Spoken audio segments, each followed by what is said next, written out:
Bharuch national highway ઉપર સતત ત્રીજા દિવસે ટ્રાફિક જામના દ્રશ્યો જોવા મળી રહ્યા છે। વિગતો ભરૂચથી મળી છે, જ્યાં નેશનલ હાઈવે ઉપર આજ રોજ સતત બીજો દિવસ થયો છે અને ટ્રાફિક જામ જોવા મળ્યો છે। ટ્રાફિક જામના આકાશી દ્રશ્યો પણ સામે આવ્યા છે, ત્યારે વાલિયા ચોકડીથી માંડવા ગોવાલી ગામ સુધી ટ્રાફિક જામ સર્જાયો છે। તો આ મુદ્દે જ આપણી સાથે સંવાદદાતા વાસુ પરમાર ફોન લાઈન પર જોડાઈ ગયા છે। જી વાસુ, સતત બીજા દિવસે ટ્રાફિક જામ છે, શું છે વધુ વિગતો? જી ધર્મી, ચોક્કસ જણાવી દઉં તો ભરૂચ જિલ્લાનો નેશનલ હાઈવે નંબર 48 પસાર થતો ટ્રાફિક જામની સમસ્યાનું ઉત્તમ કારણ બની ગયું છે।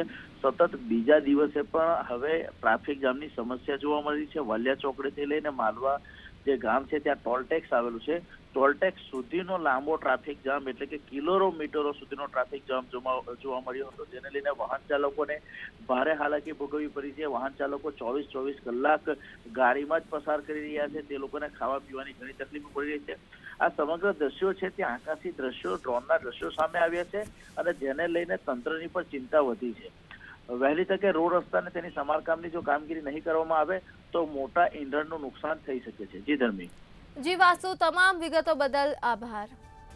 તો આ દ્રશ્યો ભરૂચ ખાતેથી સામે આવ્યા છે, જ્યાં નેશનલ હાઈવે ઉપર સતત બીજા દિવસે ટ્રાફિક જામ સર્જાયો છે અને આ ટ્રાફિક જામના આકાશી દ્રશ્યો પણ સામે આવ્યા છે।